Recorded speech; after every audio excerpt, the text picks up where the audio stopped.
लीला। श्री सुखदेव जी कहते हैं, परीक्षित यदुवंशियों के कुल पुरोहित थे श्री गर्गाचार्य जी। वे बड़े तपस्वी थे। वसुदेव जी की प्रेरणा से वे एक दिन नंद बाबा के गोकुल में आए। उन्हें देखकर नंद बाबा को बड़ी प्रसन्नता हुई। वे हाथ जोड़कर उठ खड़े हुए, उनके चरणों में प्रणाम किया। इसके बाद ये स्वयं भगवान ही हैं, इस भाव से उनकी पूजा की। जब गर्गाचार्य जी आराम से बैठ गए और विधि पूर्वक उनका आतिथ्य सत्कार हो गया, तब नंद बाबा ने बड़ी मधुर वाणी से उनका अभिनंदन किया और कहा, भगवान आप तो स्वयं पूर्ण काम है, फिर मैं आपकी क्या सेवा करूं? आप जैसे महात्माओं का हमारे जैसे गृहस्थों के घर आ जाना ही हमारे परम कल्याण का कारण है। हम तो घरों में इतने उलझ रहे हैं और इन प्रपंचों में हमारा चित्त इतना दीन हो रहा है, हम आपके आश्रम तक जा भी नहीं सकते। हमारे कल्याण के सिवा आपके आगमन का और कोई हेतु नहीं है। प्रभु, जो बात साधारणतः इंद्रियों की पहुंच के बाहर है अथवा भूत और भविष्य के गर्भ में निहित है, वह भी ज्योतिष शास्त्र के द्वारा प्रत्यक्ष जान ली जाती है। आपने उसी ज्योतिष शास्त्र की रचना की है। आप ब्रह्मवेताओं में श्रेष्ठ हैं, इसलिए मेरे इन दोनों बालकों के नामकरण आदि संस्कार आप ही कर दीजिए, क्योंकि ब्राह्मण जन्म से ही मनुष्य मात्र का गुरु है। गर्गाचार्य जी ने कहा, नंद जी, मैं सब जगह यदुवंशियों के आचार्य के रूप में प्रसिद्ध हूँ। यदि मैं तुम्हारे पुत्र के संस्कार करूंगा तो लोग समझेंगे कि यह तो देवकी का पुत्र है। कंस की बुद्धि बुरी है, वह पाप ही सोचा करती है। वसुदेव जी के साथ तुम्हारी बड़ी घनिष्ठ मित्रता है। जब से देवकी की कन्या से उसने यह बात सुनी है कि उसको मारने वाला और कहीं पैदा हो गया है, तब से वह यही सोचा करता है कि देवकी के 8वें गर्भ से कन्या का जन्म नहीं होना चाहिए। यदि मैं तुम्हारे पुत्र का संस्कार कर दूं और वह इस बालक को वसुदेव जी का लड़का समझकर मार डाले तो हमसे बड़ा अन्याय हो जाएगा। नंद बाबा ने कहा, आचार्य जी, आप चुपचाप इस एकांत गौशाला में केवल स्वस्ति वाचन करके इस बालक का दी जाती समुचित नामकरण संस्कार मात्र कर दीजिए। औरों की कौन कहे, मेरे सगे संबंधी भी इस बात को न जानने पावे। श्री सुखदेव जी कहते हैं, गर्गाचार्य जी तो संस्कार करना चाहते ही थे। जब नंद बाबा ने उनसे इस प्रकार प्रार्थना की, तब उन्होंने एकांत में छिपकर गुप्त रूप से दोनों बालकों का नामकरण संस्कार कर दिया।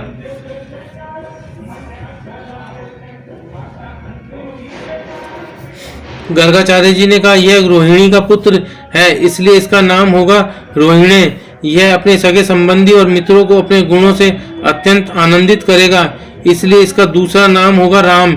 इसके बल की कोई सीमा नहीं है, अतः इसका एक नाम बल भी है।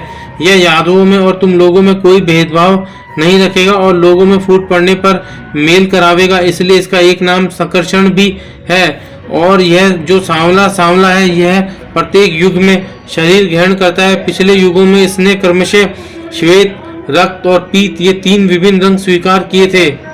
अब कि यह कृष्णवर्ण हुआ है, इसलिए इसका नाम कृष्ण होगा।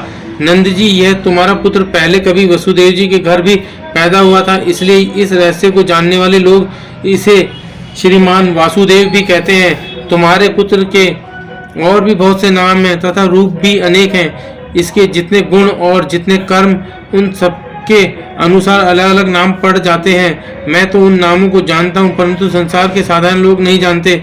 यह तुम लोगों का परम कल्याण करेगा। समस्त गोप और गौओं को यह बहुत ही आनंदित करेगा। इसकी सहायता से तुम लोग बड़ी बड़ी विपत्तियों को बड़ी सुगमता से पार कर लोगे। व्रजराज, पहले युग की बात है, एक बार पृथ्वी में कोई राजा नहीं रह गया था। डाकुओं ने चारों ओर लूट खसोट मचा रखी थी।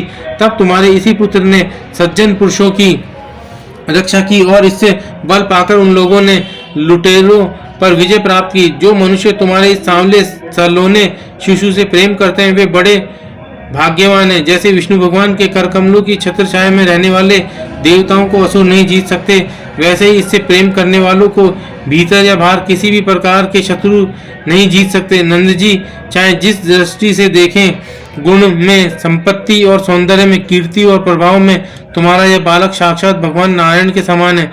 तुम बड़ी सावधानी और तत्परता से इसकी रक्षा करो। इस प्रकार नंद बाबा को भलीभांति समझाकर आदेश देकर गर्गाचार्य जी अपने आश्रम को लौट गए। उनकी बात सुनकर नंद बाबा को बड़ा ही आनंद हुआ। उन्होंने ऐसा समझा कि मेरी सब आशा लालसाएं पूरी हो गई, मैं अब कृतकृत्य हूँ। परीक्षित कुछ ही दिनों में राम और श्याम घुटनों और हाथों के बल बैकया चल चलकर गोकुल में खेलने लगे। दोनों भाई अपने नन्हे नन्हे पांवों को गोकुल की कीचड़ में घसीटते हुए चलते। उस समय उनके पांव और कमर के घुंघरू रुनझुन बजने लगते।